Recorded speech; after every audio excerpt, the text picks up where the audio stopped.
Boa noite, gente!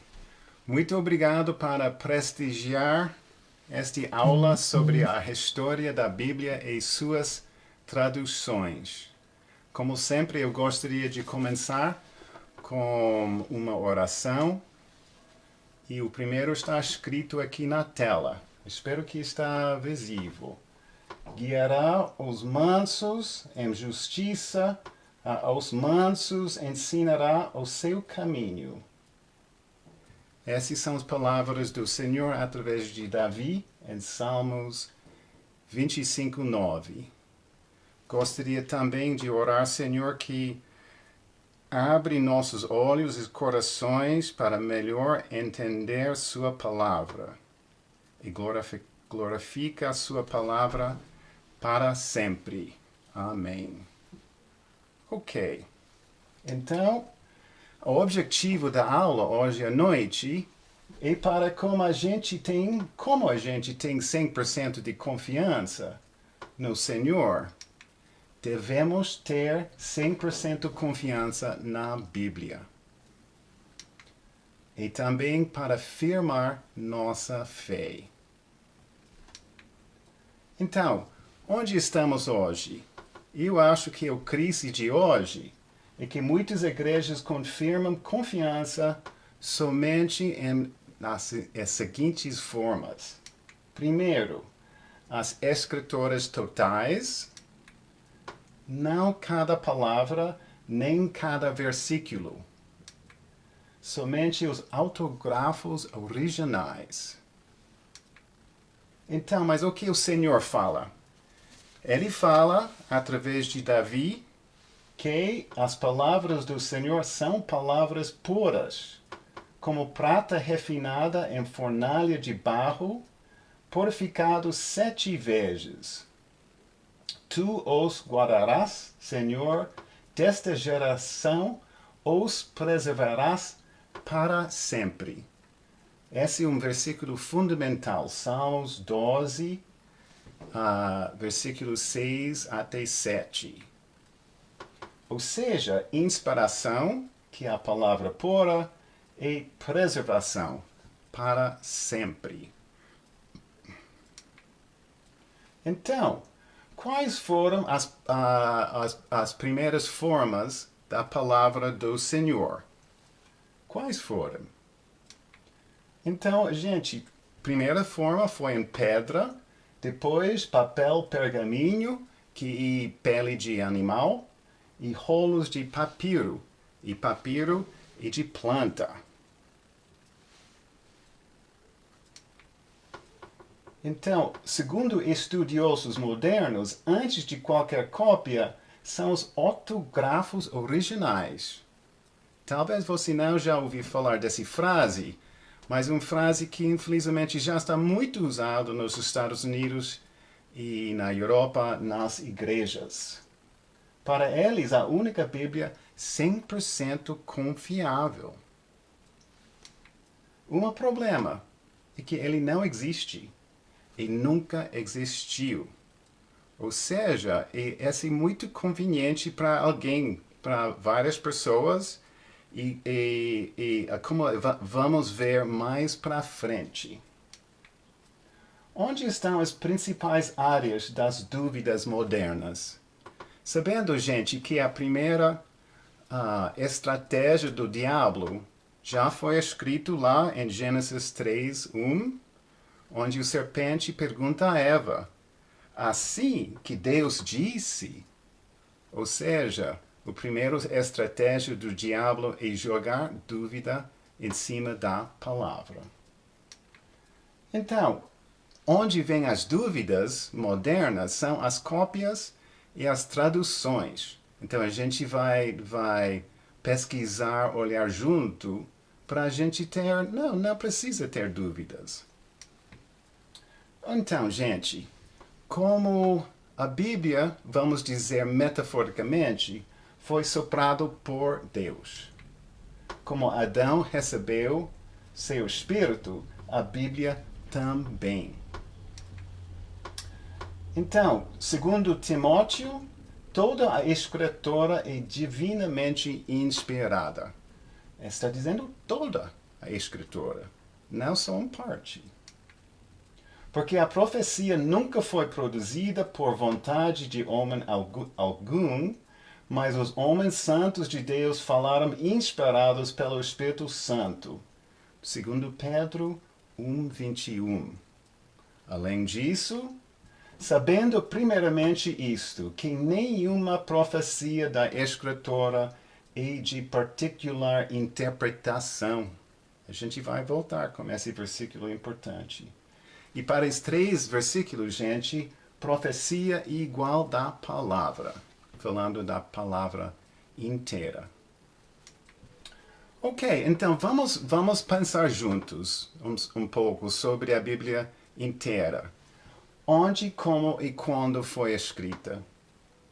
Sabemos que tem 66 livros escritos para mais que 40 homens em 3 continentes, de 1500 a.C. para mais ou menos 100 depois de Cristo. E a gente, o que aconteceu?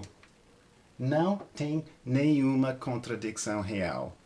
Esse chart sozinho realmente deveria quebrar muitos corações, porque só essa prova para pessoas com mentes e corações abertos que a Bíblia é sobrenatural. Não tem outra explicação para isso. Então, vamos primeiro olhar nas fidelidades das cópias, lembrando que esse é uma das fontes principais das dúvidas hoje em dia. O que foi a primeira cópia da palavra? Os 10 mandamentos, gente. Se lembra? Vamos olhar Éxodo 34:1. Então disse o Senhor a Moisés: lavra 2 tábuas de pedra como as primeiras, e eu escreverei nas tábuas as mesmas palavras que estavam nas primeiras tábuas que tu quebraste. Se lembra da história que Moisés desceu e encontrou o povo em rebelião completamente, com ídolos de ouro? Foi uma desgraça total. E, com raiva, ele quebrou, então, as primeiras tábuas. E lembrando, essas tábuas foram escritas como? Como o dedo de Deus. Então, a pergunta seria, houve erro? Eu acho que não. Nenhum. Ou seja, é um tipo para cópias. Deus estava mostrando, fazendo a primeira cópia da palavra. E ele não errou nenhuma palavra, nenhuma letra, gente, está? Então, esse já é um tipo que as cópias podem e devem ser perfeitos. Então, sabemos que os judeus levaram muito a sério fazer cópias. Em cada página, as palavras e letras foram contadas. Pode imaginar? Além disso, os pergaminhos do Mar Morto, descoberto em 1946, empurrou por 1000 anos os manuscritos mais antigos do livro de Isaías. Ou seja, antes dessa descoberta, o manuscrito mais antigo de Isaías foi mais moderninho. Mas com essa descoberta lá no Mar Morto, empurrou 1000 anos atrás o primeiro manuscrito. Então, durante esses 1000 anos, aconteceram muitos erros, não, nas cópias, porque foi copiado quem sabe quantas vezes. Não houve encontrado um erro substancial. De novo, pode imaginar, 1000 anos de cópias, não tem um erro substancial. Eu acho que esse é... Então, falando da fidelidade das cópias ainda, Timóteo conheceu as Sagradas Escrituras desde criança, segundo Timóteo. Ou seja, uma cópia de uma cópia, etc., é escritura sagrada. Está me seguindo? Ou seja, ele só tinha acesso a uma cópia de uma cópia de uma cópia de uma cópia. E a Bíblia fala que é Escritura Sagrada. A Bíblia refere-se às Escrituras Sagradas 53 vezes. Quantas vezes a Bíblia fala dos autografos originais? Nenhuma vez. Nenhuma vez. Ou seja, os autografos originais é uma ficção moderna, gente. Ok? E como? Porque a Bíblia, dos autógrafos originais seria ok. Tábuas de pedra, rolos de papira, pergaminho, livros ou códices, tudo juntado. Então, nunca existiu uma Bíblia de autógrafos originais e nunca vai existir. Então, vamos para a tradução, porque é uma outra área pesada com muitas dúvidas modernas. O Velho Testamento, daqui para frente vou falar ou escrever VT, e o Novo Testamento, o NT, foram escritos em línguas diferentes. Vocês sabem quais? Então, hebraico, grego e tem um mais, aramaico. Ok? Que foi próximo de hebraico, mas não foi igual. Para juntar em uma Bíblia essas três línguas, tem que traduzir para uma língua só. Ou seja, tradução não é uma opção, é uma necessidade. Você não precisa ser um estudioso e sabendo como falar hebraico antigo, aramaico e grego para receber e entender a palavra pura e preservada do Senhor. Então, até os autografos originais incluem traduções? Acho que sim. Como? Porque qual foi a língua de Babilônia?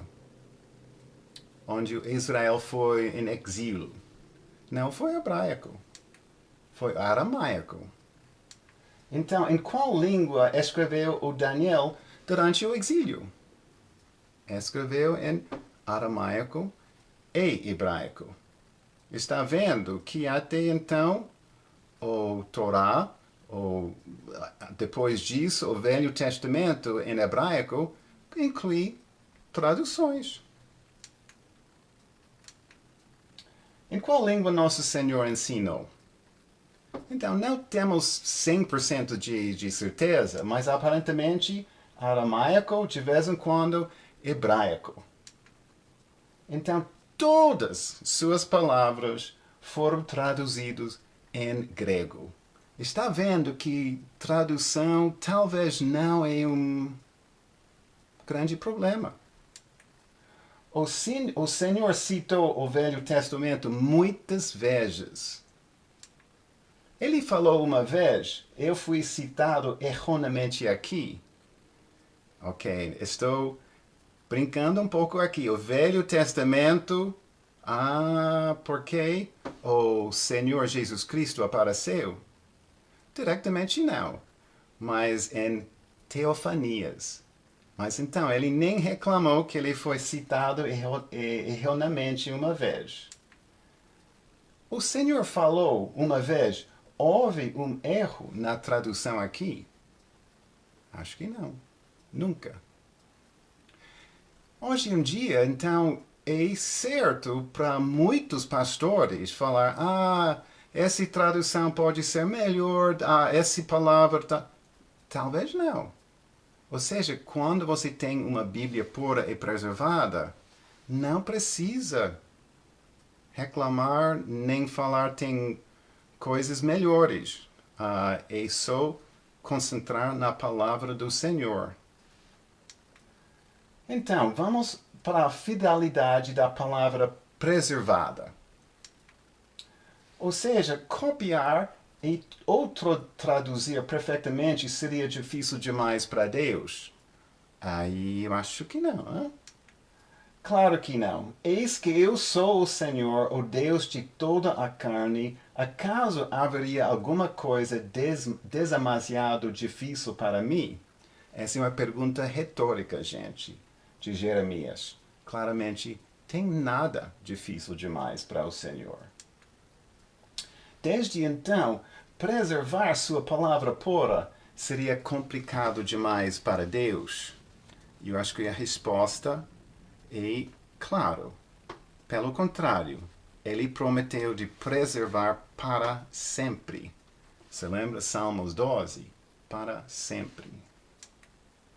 Então, vamos mudar a perspectiva rapidamente. Uma pergunta: por que Israel? Já pensou? Por que 70% da Bíblia está sobre Israel? Por que não vai diretamente para o o filé mignon? Que é a igreja, gente. Não, é nós. Por que a Bíblia não corta diretamente para isso? Então, ok. Então, por que precisava ter Israel? Por quê?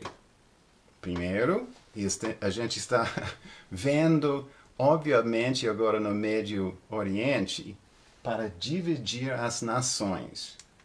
Então, em Gênesis 12, 3, o Senhor fala que abençoarei e amaldiçoarei as nações. Então, gente, pode pensar que o mundo está super dividido sobre Israel.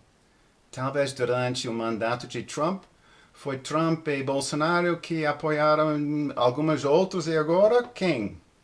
Quase somente Bolsonaro. Que coisa. Então, segunda razão, claro, porque Israel é levantar o Messias. Então, e uma coisa, por que você precisa Israel para levantar o Messias? Porque ele tem uma genealogia, gente. Uma genealogia detalhada, exato, que prova para pessoas que têm olhos abertos que ele, o Jesus Cristo, foi o Messias. Então, é muito claro. Tem mais uma razão. Podemos pensar por que Israel. Então, dividir as nações e levantar o Messias. Tem outra coisa? Eu acho que sim. Escrever, guardar e espalhar a Bíblia. E não estou falando somente do Velho Testamento. O Novo Testamento, gente, foi escrito para quem? Todos os judeus.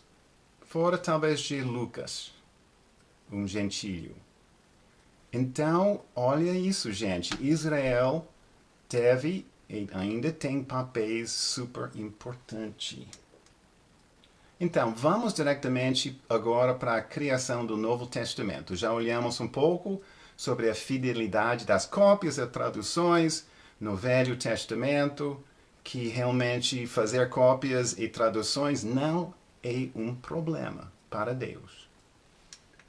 Então, os livros de apóstolos foram escritos e copiados diretamente. É mais ou menos antes de 68 depois de Cristo. É óbvio, gente, se os apóstolos foram cartas escritas, já tem escrito. Então, no momento que foram autentizados, vamos dizer, que as pessoas perceberam com a ajuda do Espírito Santo, que essa é uma carta real de Paulo. Então, já é escritório sagrado e você pode já fazer cópias, já. Os evangelhos, interessantemente, começaram como orais, que foi uma grande parte da cultura naquela época. Ou seja, as pessoas conseguiram guardar muito bem histórias orais para gerações. Mas o que aconteceu? Como o cristianismo espalhou tão rapidamente, precisava ser gravado por escrito. Então, achamos que antes de 70 depois de Cristo, foi necessário já colocar no papel o que começou com oral. Então, o Novo Testamento, achamos, foi escrito entre 50 e 96. Com Jerusalém destruído no ano 70 e de novo em 144, Antioquia virou base. Tá? Então, Antioquia tem um papel importantíssimo nesta apresentação sobre a história da Bíblia. E essa é uma imagem da destruição de Jerusalém. Os 27 livros do Novo Testamento achamos que foram finalizados antes do ano 100.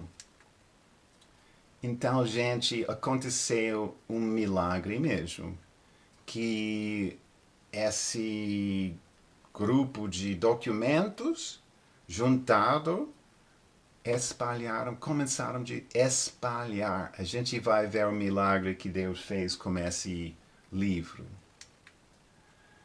Os peregrinos dos Alpes lá na Europa, os chamados Vaudois, levaram o Novo Testamento em grego para casa, mais ou menos em 120. Eles traduziram para latim a Bíblia chamada Vulgata Latina até o ano 157. Então, lembrando que, grego foi a língua importante de comércio e tudo, mas já estava em declínio e latim estava crescente. Então, para o povo lá nas Alpes entender, eles traduziram tudo para latim. Também, é uma curiosidade, tem uma Bíblia Peshitta em aramaico, que foi criada até 145. Então, o que aconteceu com a Vulgate Latina? Um incêndio espiritual. A Vulgata Latina espalha por toda a Europa até 200, ano 200. Glória a Deus. E até chegou, achamos com transporte bastante ruim até Inglaterra. Então, vamos pensar juntos. Quais são as línguas escolhidas de Deus? Quais formas as línguas de alta importância foi usado para espalhar a palavra para todo o mundo, para o mundo inteiro? Então, vamos dizer, hebraico foi o primeiro. É o mundo espiritual, porque o hebraico não dominou o mundo, mas o mundo espiritual dominou e talvez vai dominar de novo. Grego. Depois das conquistas de Alexandre o Grande, ou seja, grego foi a língua mais comerciante e importante durante a vida de Jesus Cristo, falando em geral, no Império Romano. Não, desculpe, na área. Latim, depois como avanço do Império Romano, certo? Ou seja, latim, Roma, tudo faz sentido.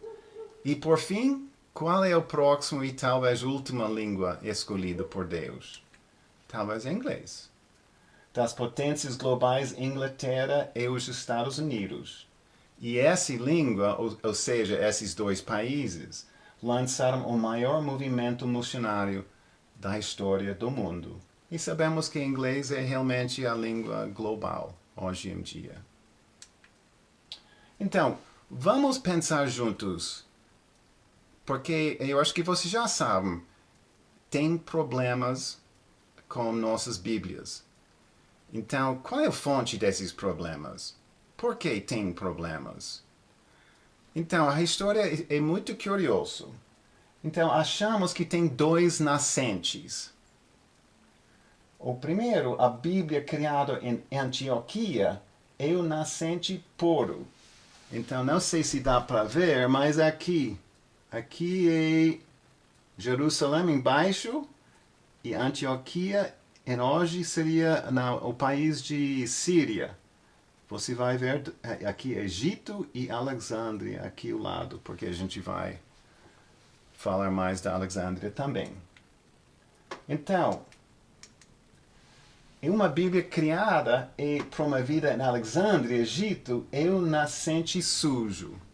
Essa imagem é quando queimou a livraria de Alexandria, e Alexandria foi o centro de filosofia do mundo. E lembrando que a Bíblia não fala bem de filosofia, nem um pouco, porque é sabedoria do homem. Então, mas, por que estou falando de dois nascentes? Vamos para Jeremias de novo. Porque o meu povo fez duas maldades. A mim me deixaram uma manancia de águas vivas e cavaram para si cisternas rotas, que não retêm águas. Então já tem uma ideia de água pura e o povo optou para outra coisa. Então, o nascente sujo. Eu pedi para as pessoas trazer sua Bíblia em português e talvez se você quiser pode abrir para Lucas 11, versículos 2 a 4, tá? Tem uma parte super importante do Evangelho de Lucas, porque ele é oração Pai Nosso. Mas, gente, espero que dá para ver bem. Mas o que aconteceu? Se você olha na sua Bíblia em português, o Lucas 11, versículos 2 a 4, tem uma grande probabilidade que o que está em laranja e também em colcheta é tirado. Ou seja, quando orardes, dizei, Pai nosso que estás nos céus, santificado seja o teu nome, venha a teu reino, seja feita a tua vontade, assim na terra como no céu.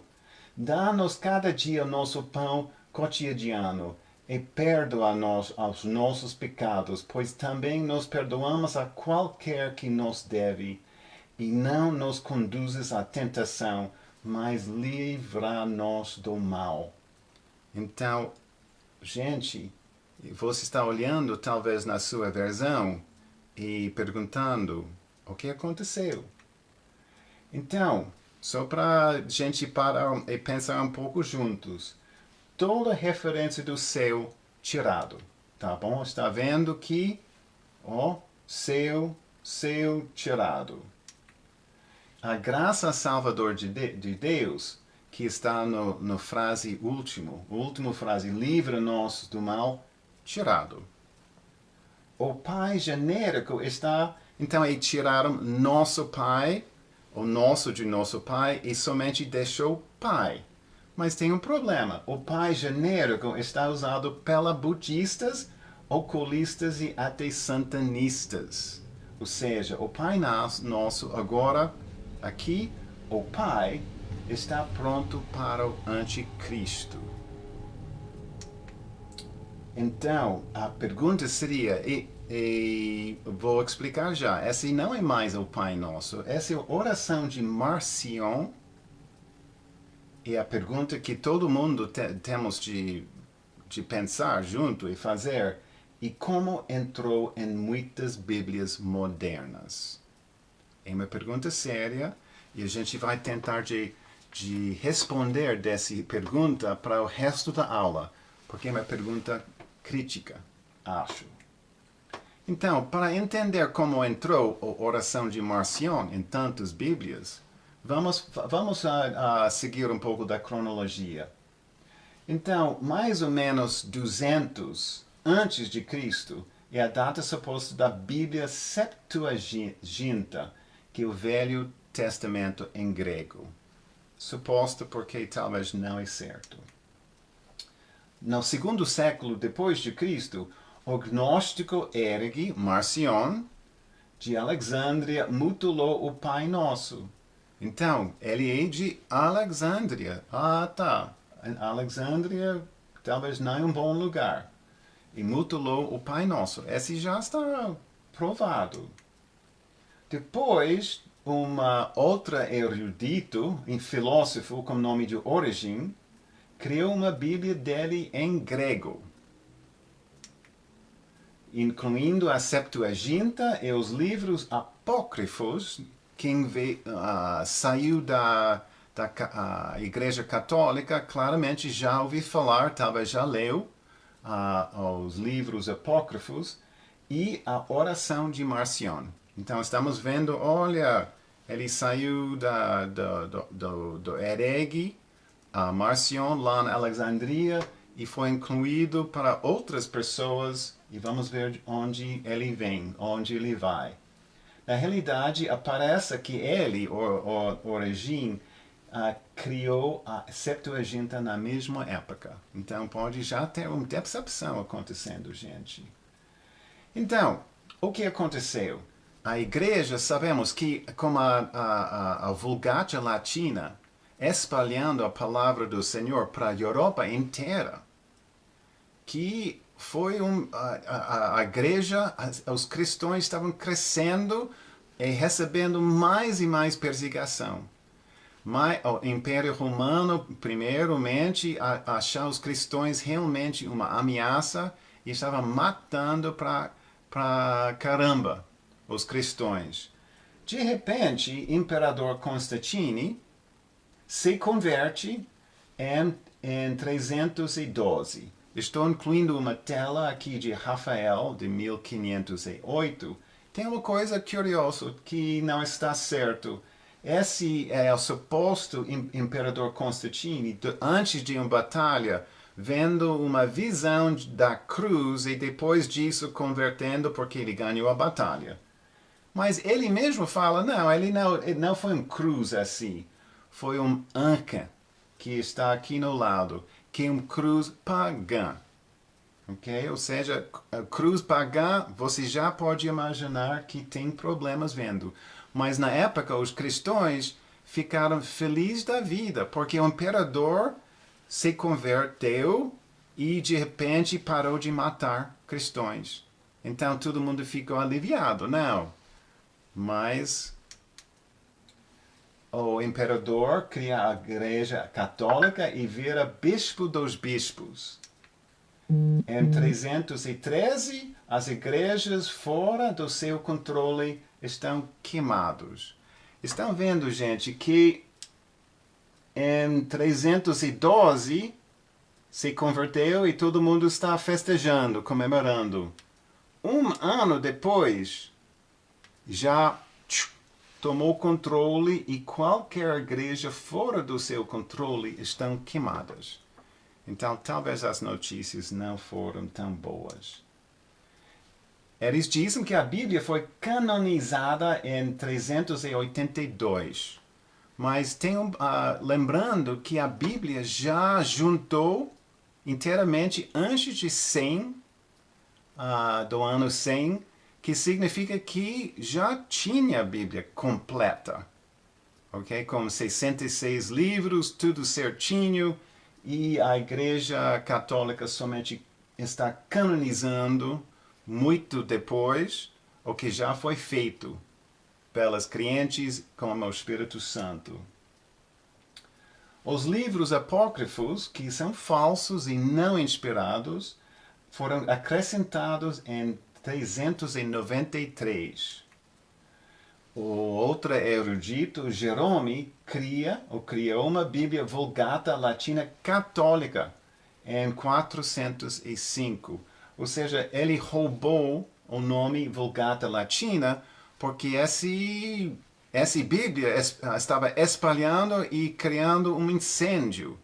Então, a Igreja Católica, através de Jerome, já quis controlar. Então, vamos criar uma Bíblia da Igreja.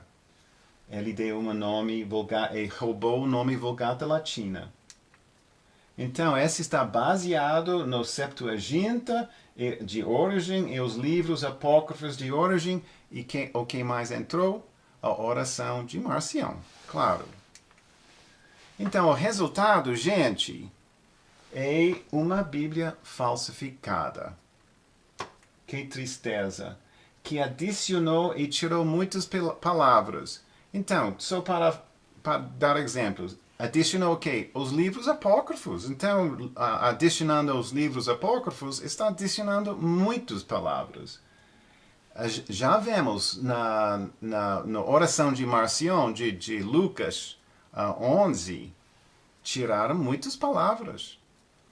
Essa é boa ideia, adicionar e tirar palavras. da palavra do Senhor? Não. Em Deuteronômio fala, não acrescentareis a palavra que vos mando, nem diminuireis dela. Então, pode imaginar como eles podem ter esse, não sei, loucura de pensar que pode ir diretamente contra esse versículo, a palavra de Deus, e fazer como a Bíblia o que você quis. E essa gente vai impactar profundamente as Bíblias modernas nos séculos XIX, XX e XXI.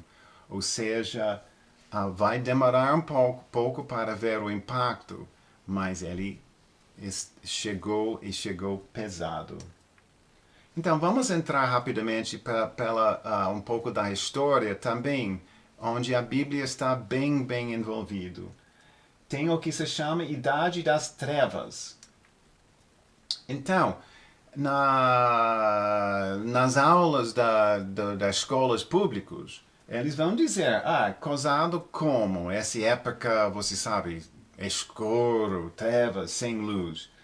É causado pelo final do Império Romano do Ocidente. Então, esse mapa está mostrando que em 395 foi dividido o Império Romano.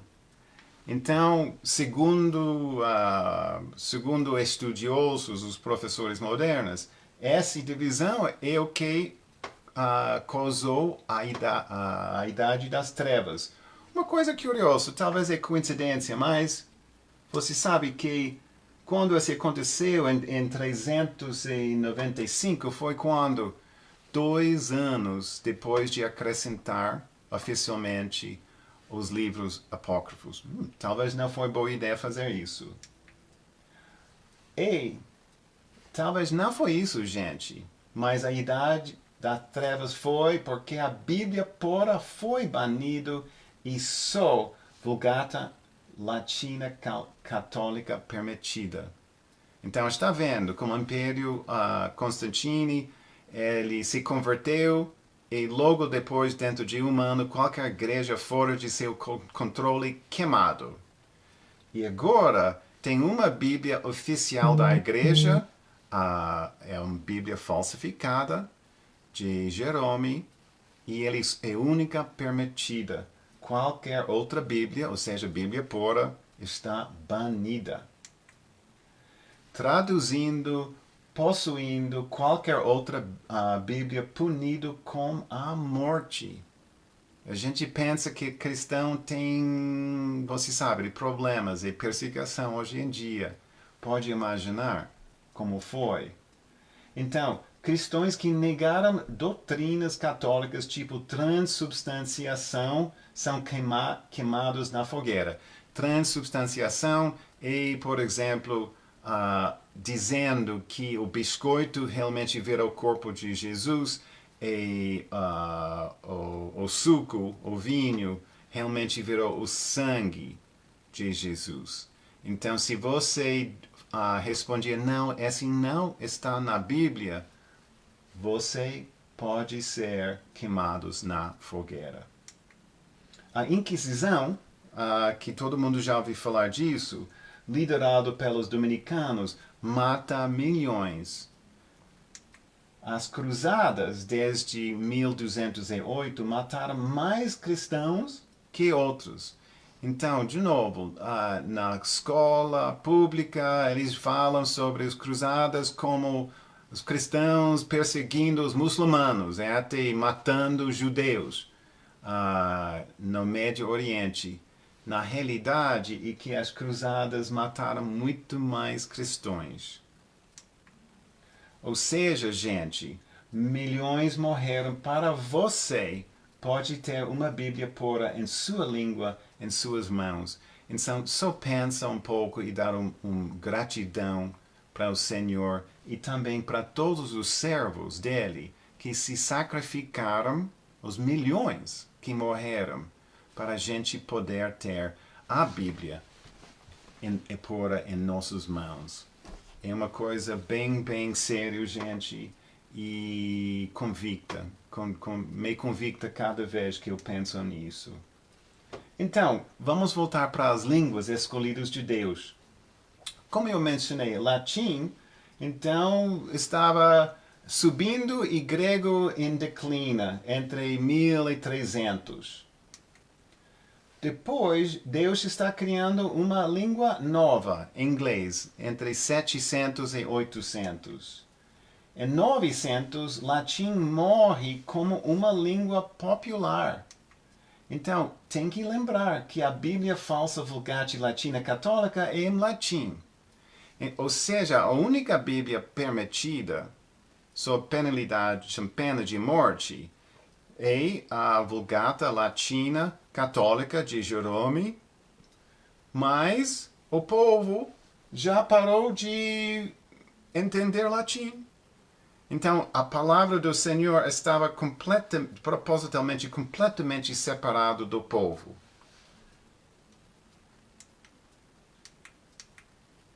Então, estamos falando realmente de uma guerra espiritual. E, num grosso modo, sobre a palavra do Senhor. Então, tem ataques e contra-ataques. É uma maneira de pensar, porque durante os séculos tem ondas, ataques, contra-ataques. Então, Inquisição, Idade das Trevas, sem acesso numa Bíblia pura, em 1206 foi a primeira rebelião contra a proibição da Bíblia pura. Ou seja, as pessoas começaram a rebelar. 2 anos depois, as primeiras cruzadas contra cristãos hereges. Esses foram, por exemplo, nos valdenenses, albigenenses na Europa. Foram, você sabe, regiões de pessoas, de crentes, de cristãos renascidos, completamente massacrados. Em 1233, a Inquisição virou doutrina oficial da Igreja Católica e até que fim, gente, chegou o contra-ataque, ou seja, o que já sabemos, a Reforma Protestante.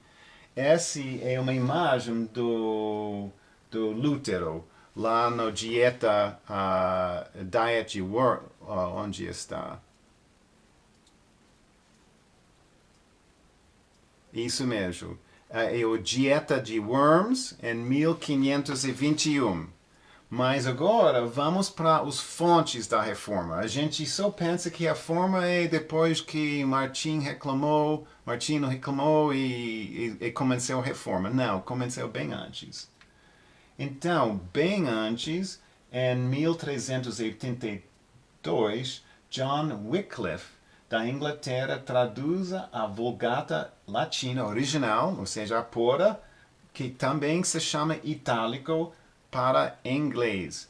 Essa pessoa está chamado a estrela cedo da reforma. Grande homem. É a primeira Bíblia completa em inglês e com risco de perder a vida, gente. Então, em 1440, a impressora Gutenberg baixa o custo da produção por Bíblia. Então, a gente está vendo as fontes como a reforma protestante criou uma revolução que mudou o mundo físico e o mundo espiritual. Então, essa impressora Gutenberg baixou o custo, lembrando que cada Bíblia pura estava banida e sendo queimada.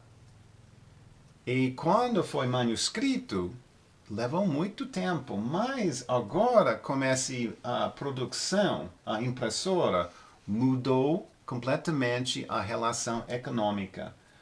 Em vez de uma Bíblia por 10 meses, quando está escrito pela escriba, pode produzir 200 por ano. E além disso, a Bíblia manuscrito custou quase uma renda anual. Ou seja, a Igreja Católica está queimando cada Bíblia pura que está achando, mas agora é muito mais fácil produzir mais. e está espalhando, ou seja, eles não estão conseguindo acompanhar a produção. Outra fonte importante que ajudou muito a reforma protestante em 1453, com a conquista de Constantinopla pelos turcos, muitos professores de grego fogem para a Europa. Ou seja, antes dessa época, o estudo da língua grego não estava acontecendo na Europa. Mas esses professores fogem para a Europa e de repente tem muitos estudiosos que estão aprendendo e depois ensinando grego. Um deles é um homem que se chama Erasmus, de Holanda, um dos homens mais inteligentes da história. Em 1512, ele publicou a primeira Novo Testamento completo em grego, com o nome de Textus Receptus, que é o nome em latim, e o Textus Receptus é do nascente puro. 4 anos depois, ele publica a Bíblia paralela em latim e grego, mostrando corrupção da Vulgata Latina Católica. Esse não foi propositalmente. Todos esses protestantes, essas pessoas entraram criando a reforma, foram padres, bispos da Igreja Católica, porque só existia a Igreja Católica. Erasmus não tinha interesse em derrubar a Igreja Católica. Ele estava somente seguindo os estudos dele. Então, até foi uma surpresa total para ele de comparar o latim corrompido com o grego real, original, versículo por versículo, para dar um exemplo. Então, de novo, esse não foi o objetivo dele, esse foi um fruto do trabalho dele. A palavra no latim corrompido foi penitência. No grego original, arrependimento. Então a gente sabe que arrependimento é uma coisa, não é uma obra, é uma decisão.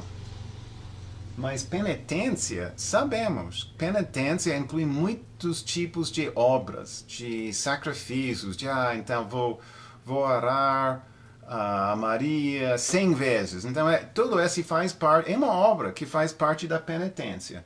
Outro exemplo, no latim corrompido da Vulgata Latina Católica, em Lucas 12, 8, fala cheia de graça. Quando no grego original é favorecido por graça ou por Deus. Por que esse está... você lembra que esse é o anjo falando para Maria sobre a vinda de Jesus Cristo, nosso Salvador. Então, cheia de graça, Maria cheia de graça, até faz parte de uma oração católica. Eu nunca fui católico, mas eu já ouvi falar. Então, com essa mudança, com essa corrupção da palavra, foi possível dizer que Maria é uma tesoura de graça. Só porque esse versículo foi corrompido, para dizer que ela é cheia de graça. Realmente, que desgraça. Então, chegamos até fim, o momento quando todo mundo acha, reforma protestante. Então, Martin Luther publicou 95 teses contra indulgências em 1517. Indulgências, talvez vocês lembram, você peca, você paga uma quantidade de dinheiro para a Igreja Católica, você está, então, perdoado. A Bíblia Lutero, o primeiro Novo Testamento traduzido diretamente do grego, é publicado em 1522. E qual grego? Do Textus Receptus, ou seja, esse é do nascente puro. Logo depois, William Tyndale publica o primeiro Novo Testamento em inglês traduzindo do grego em 1526. Ou seja, 4 anos depois, no mesmo processo, agora tem uma Bíblia do grego original Textus Receptus agora diretamente para inglês. Antes do Wycliffe, o inglês foi traduzido do latim. Então agora é da língua original. E, gente, então chegou um grande avanço para o mundo e para a palavra do Senhor, quando em 1611 a Bíblia King James foi publicado.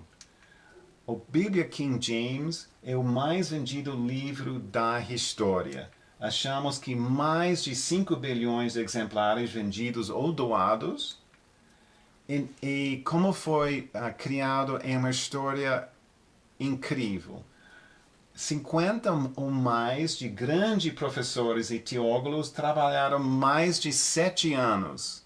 Okay? Muita gente trabalhando durante muito tempo. Cada palavra foi verificada 14 vezes por 47 pessoas, o grupo de pessoas.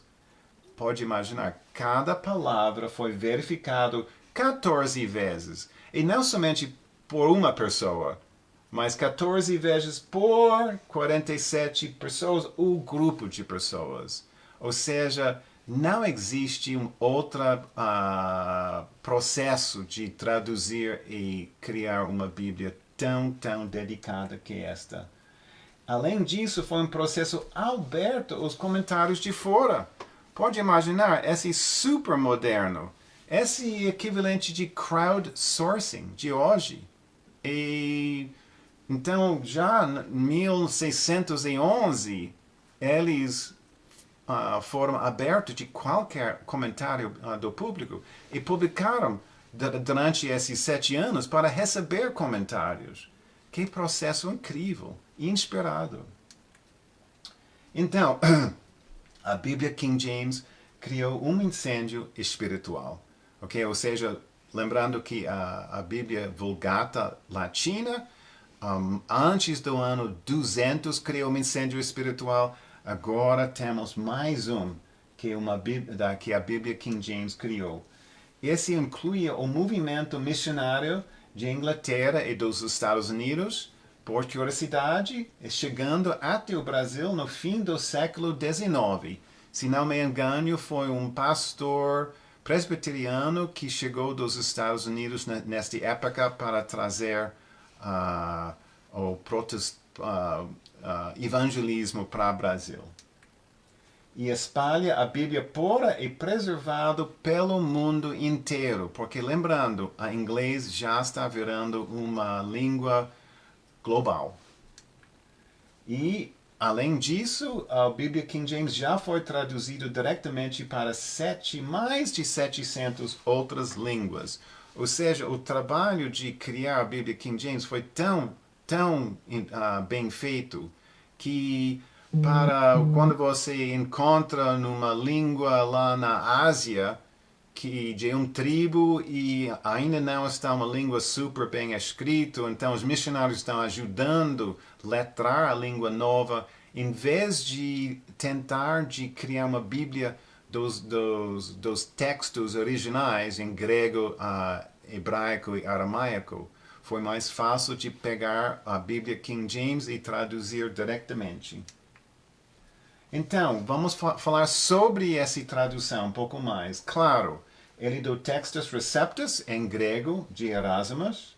Ele também tem o texto masorético, em hebraico. Não vamos entrar, porque o texto masorético é a palavra pura e preservada do Velho Testamento, mas pode confiar que é assim.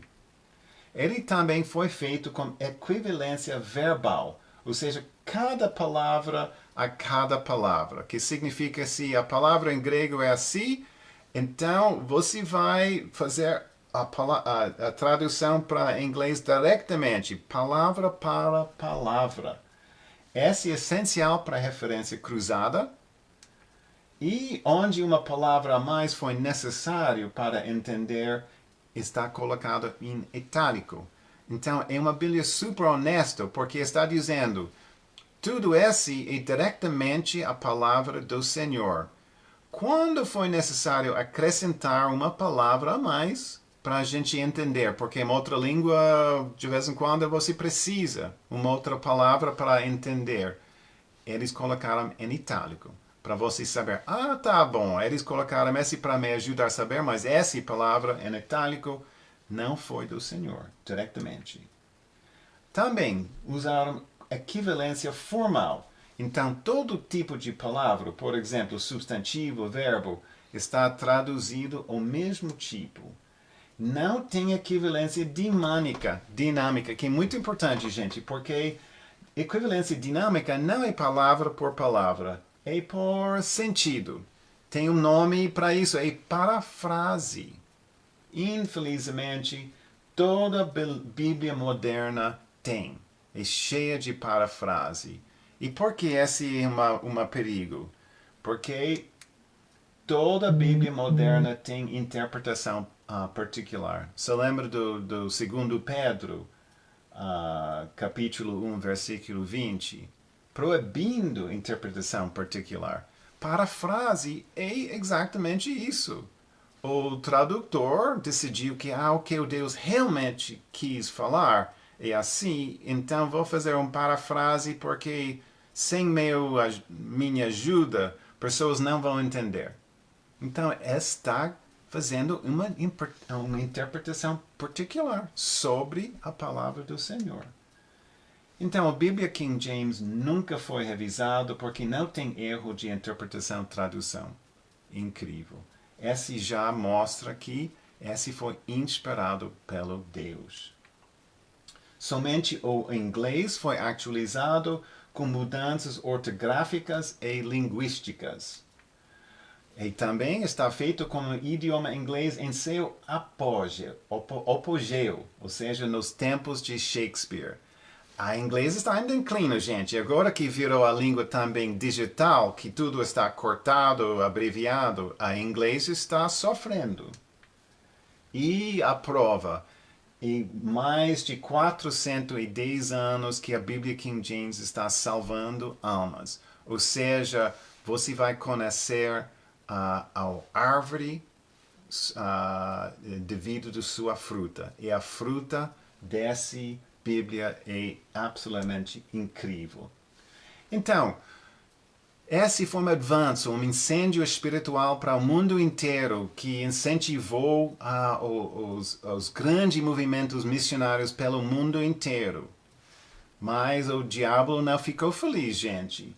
Então, aconteceu um contra-ataque pesado que ainda não terminou. Começou no século XIX e tem três frentes. A gente tem evolução, que é a religião da morte. Tem cultos religiosos.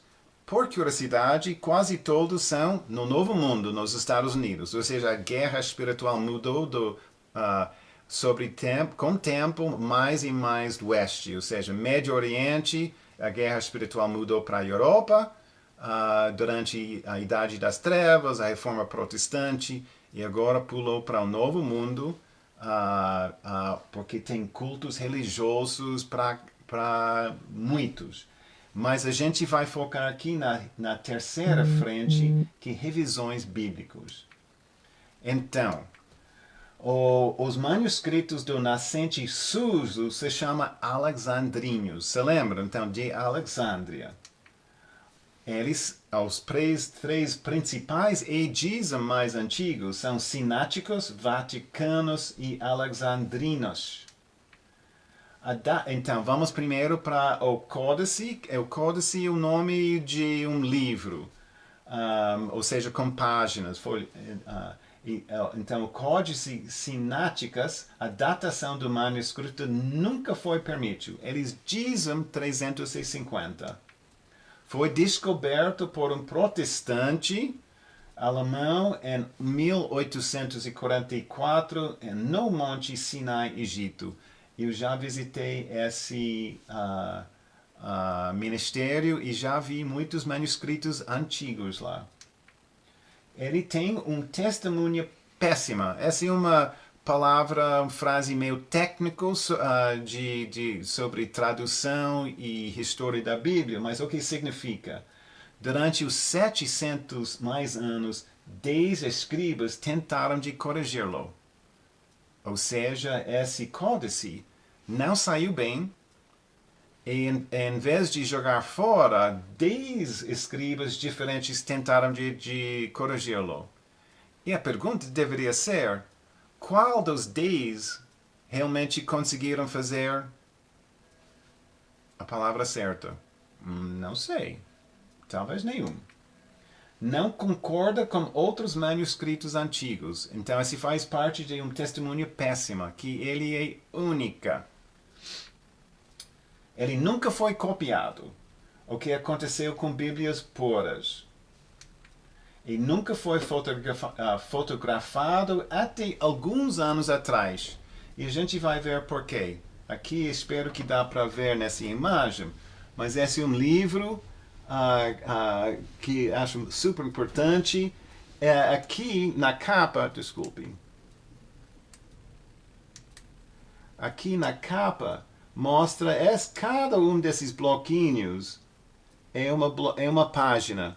E talvez é difícil ver, mas aqui são bem braquinhos e aqui bem braquinhos e o resto são amarelos. E por quê?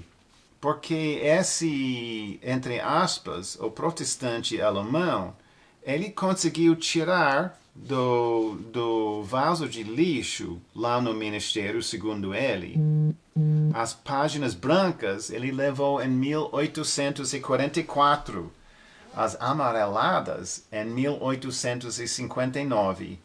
Então, ele mandou esses primeiros para outras mãos, para o museu, e então, aparentemente, quando ele levou a grande parte, essa parte passou para um processo meio de grilhagem.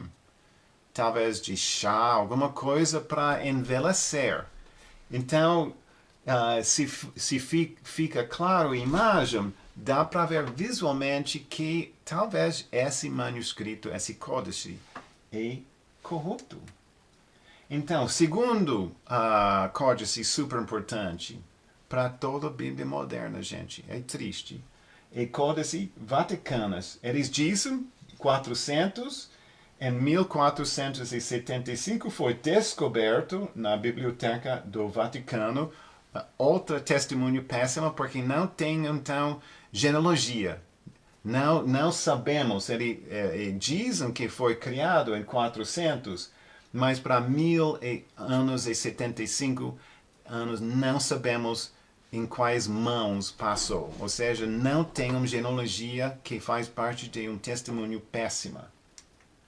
Em 1867, foi publicado por o mesmo protestante quem descobriu os sináticas. Opa! Ou seja, quem foi favorecido para criar, talvez, códices sináticas, recebeu esse favor do Vaticano. Então, você pode publicar esse códice interessante.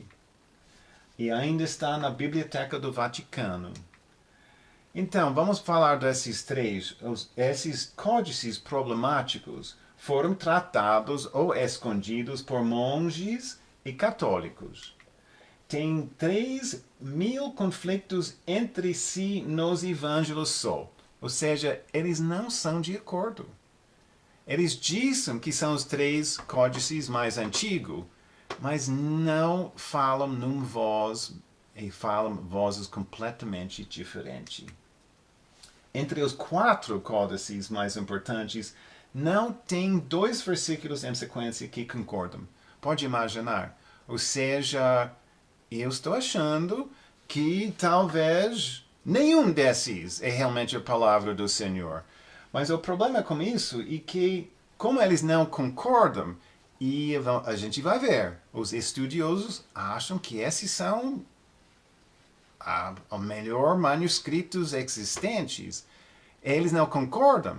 significa que todo ano um estudioso pode dizer, não, eu prefiro esta palavra, essa palavra. Essa. Então muda a Bíblia e os textos todo ano.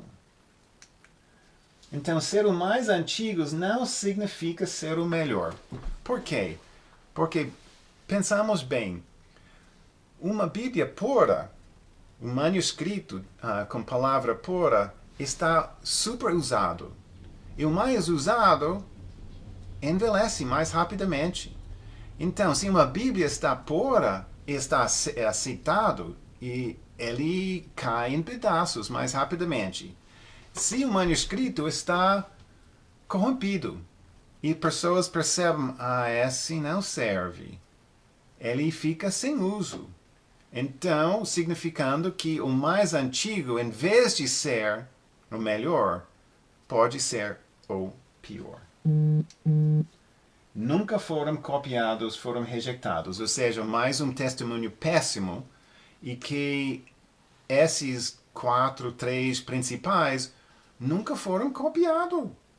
Nenhuma pessoa uma escriba quis perder uma vida, um ano da vida, copiando um manuscrito ruim. Então, nunca foram copiados. Então, mais um testemunho péssimo deles. Mas, essa é a parte que é incrível e difícil acreditar. Mas, segundo estudiosos modernos, eles recuperaram a Bíblia mais pura possível.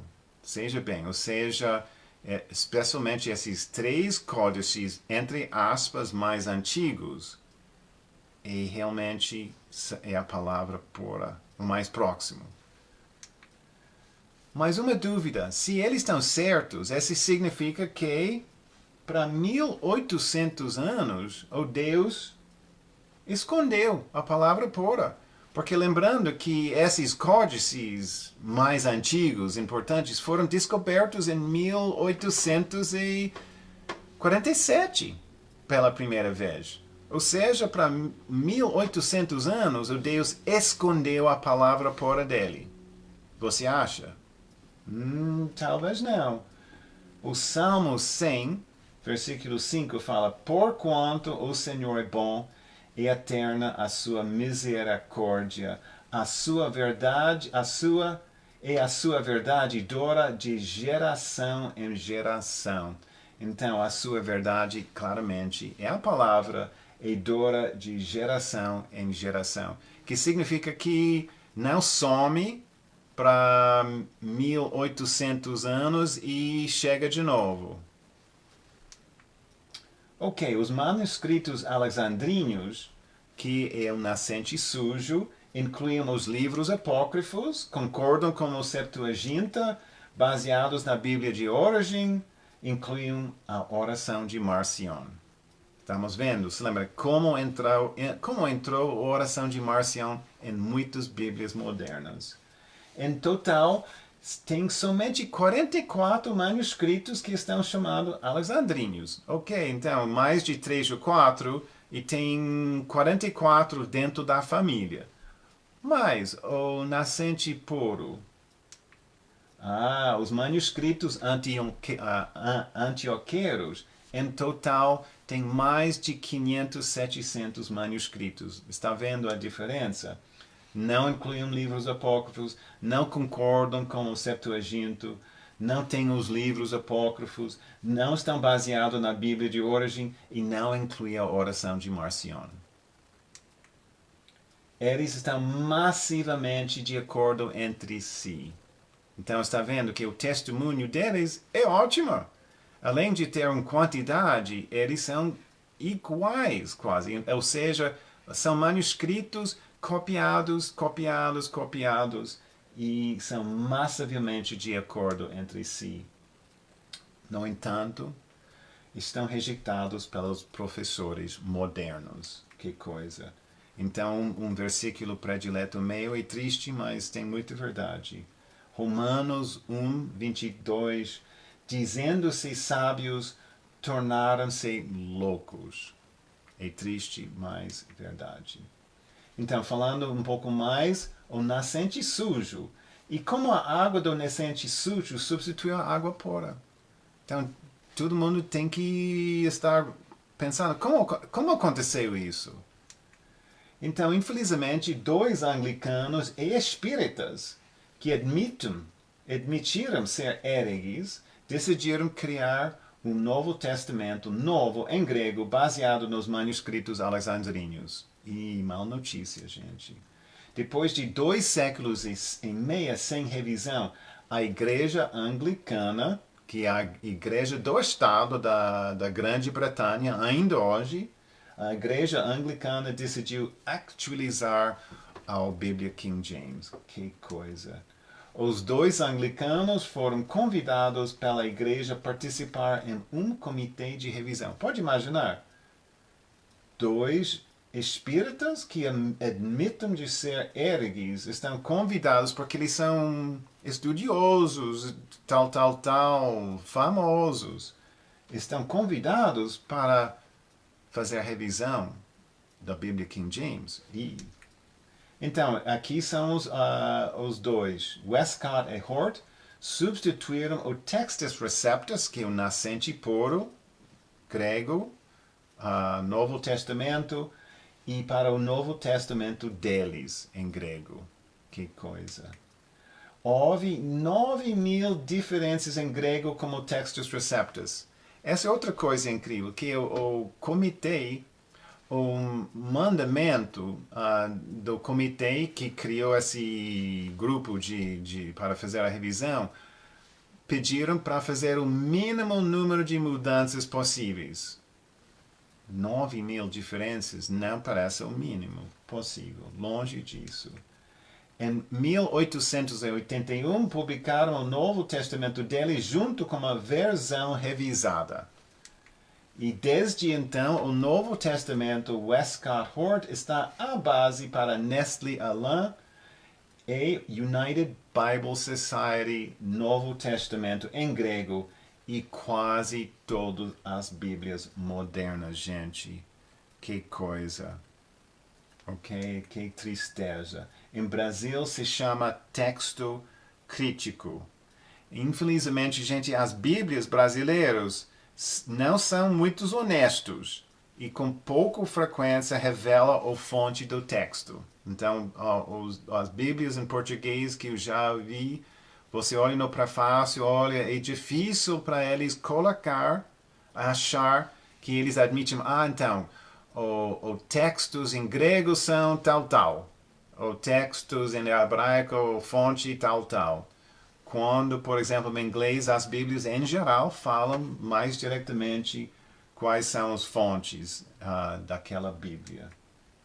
Então, o texto crítico agora domina todo o seminário e a escola bíblica nos Estados Unidos e na Europa.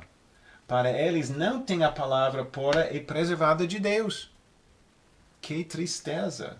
Porque morreu junto com os autografos originais. Que lástima, gente. Dizem os manuscritos antioqueiros foram corrompidos pelos escribas no quarto século. Ou seja, a palavra pura e preservada foi escondida pelo Deus. Não importa que representa 98% dos manuscritos em grego existente. Então, o que é o resultado? Confusão total, gente. Desde 1881, tem 150 versões novas da Bíblia em inglês. E quase todo ano tem uma versão nova, não? Além de ser baseado em textos corrompidos, todos usam parafrase.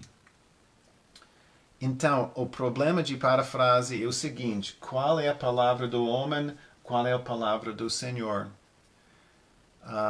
Numa época, eu consegui fazer mais evangelização da rua aqui em São João del Rei, Minas Gerais.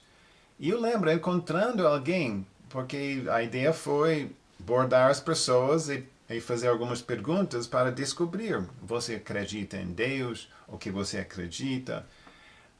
E uma conversa foi: então você não gosta da Bíblia. E a resposta da pessoa, simpático, foi: Não gosto, não acredito que é a palavra de Deus. Não acredito, por que não? É, quem sabe qual é a palavra de Deus e a palavra do homem? Ele tem razão.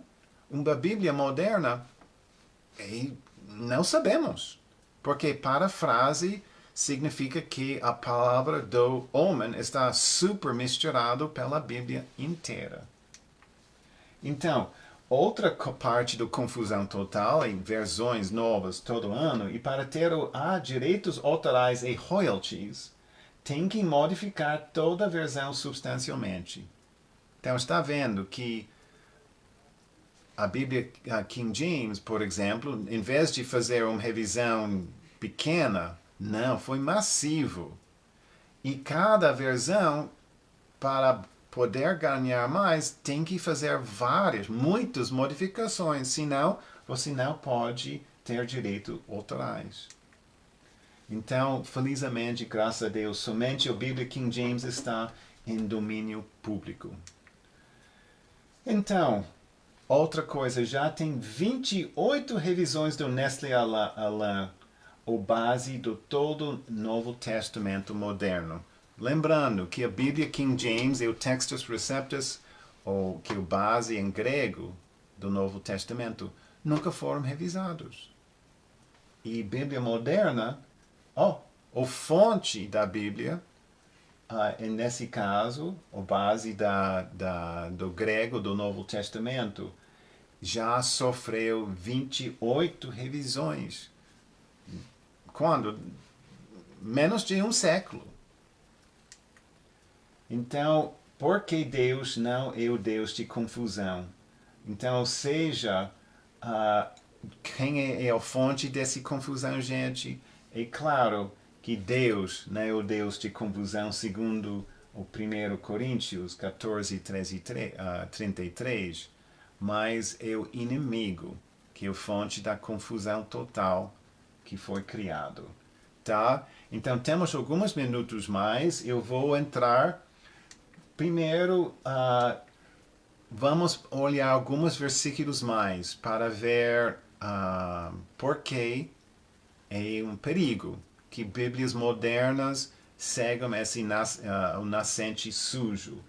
Então, outros exemplares. Tem muita gente, mas vou rapidamente dar uma olhada em algumas. Lucas 2:33. Enquanto isso, seu pai e sua mãe se admiravam as coisas que dele se dizem. No original, no Bíblia King James, é José. Então, para a Bíblia moderna dizer seu pai, assim está péssimo, porque se José é pai de Jesus, Jesus não é filho do pai, certo? Ou seja, mudanças pequenas podem ter impactos enormes. Ele pode ser um Deus criado, como as testemunhas de Jeová acreditam. Então, está vendo? Uma mudança pequena, ou seja, colocando seu pai em vez da palavra José, pode criar muitos problemas. Mateus 1:25. E não o conheceu enquanto ele não deu à luz um filho, e pôs-lhe o nome de Jesus. No original, é o filho primogênito, gente. Então, por que eles tiraram o filho primogênito e colocaram um filho? Então, primogênito, por que faz diferença? Faz uma diferença enorme. Se Jesus não foi o filho primogênito, que significa como outros filhos depois, ou ele tem irmãos, Maria pode ser virgem eterna. Então, você já está vendo que essas mudanças que tem raiz, o nascente sujo tem fontes, nascente muito antigo, mas está ajudando quem? Esse parece que para esse versículo fica mais simpático com a igreja católica, não fica? Outra, 1 João 5:7. Assim, há três que proclamam testemunho no céu: o Pai, a Palavra e o Espírito Santo. e estes três são um. Então, o que está entre colchetes, gente, está tirado. E vou explicar também, em várias Bíblias modernas, eles não tiram, o NVI é mais honesto e tira. Tem outros que colocam entre parênteses, colchetas ou até notas no rodapé. Todos jogam dúvida em cima da palavra. Ok? Então, por que esse é importante? Porque esse é o texto da prova da Trindade dentro do Novo Testamento. É o versículo mais importante no Novo Testamento que prova a Trindade e foi tirado. Ou seja, em Bíblias modernas pode ser tirado ou tem dúvida jogado em cima dele. 1 Timóteo 3:16. E, sem dúvida alguma, grande é o mistério da piedade. Aquele que se manifestou em carne foi justificado em espírito, visto dos anjos, pregado entre os gentios, criado no mundo e recebido acima na glória. No original, em vez de aquela que, é Deus. Ou seja, esse tira o texto da prova da encarnação de Jesus Cristo. Então, em vez de dizer que Deus se manifestou em carne, está falando de aquele que se manifestou em carne. Ou seja, é um arcângelo Miguel, que é exatamente o que os testemunhos de Jeová acham. Efésios 3:9. E demonstrar a toda qual seja a dispensação do mistério que desde os séculos esteve oculto em Deus, que tudo criou por meio de Jesus Cristo. Ou seja, por meio de Jesus Cristo e tira o papel do Senhor de Criador do universo. Que pena. E disse Filipe, é lícito, se crês de todo o coração. E respondendo ele disse, creio que Jesus Cristo é o Filho de Deus. Esse do Atos 8:37, esse foi completamente tirado, o versículo inteiro, e que mostra que tem que acreditar antes de ser batizado. Então, está vendo que tira esse versículo, ele abre a porta para quê? Para batismo de neném. Quem faz batismo de neném? A Igreja Católica. Então, tem tantos versículos tirados, gente. Tem uma lista aqui, nem vou entrar em cada um, é muito triste. Além disso, tem histórias inteiras tiradas nas Bíblias modernas. Marcos 16:9 até 20, que a visita pós-ressurreição a Maria Madalena. João 7 até 53, para o próximo capítulo, versículo 11. Então, a história sobre quem está sem pecado lança a primeira pedra. Uma história importantíssima de nosso Salvador, gente. Então, só para explicar, Bíblias alteradas, tirado entre parênteses ou colchetes ou notas de rodapé, todos jogam dúvida em cima, que é exatamente a estratégia primária do Satã. Tem Bíblias desonestas que não tiram os versículos muito bem conhecidos. Porque se os manuscritos que eles acham são os melhores ou mais antigos, tira, mas eles não querem, perder dinheiro. Então, é muito variável, ok? Bíblias modernas tiram, colocam colchetes, de vez em quando deixam-se um versículo mais famoso. Então, gente, esse é um pecado, o que eles fizeram. Lembrando, Deuteronômio 4, versículo 2. Não acrescentareis a palavra que vos mando, nem diminuireis dela. Então, pode imaginar, quem quer fazer alguma coisa contra esta?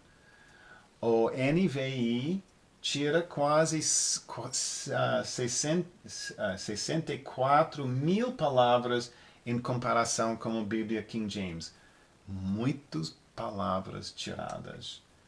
Mas mais um versículo, gente. Esse de Lucas 4:4.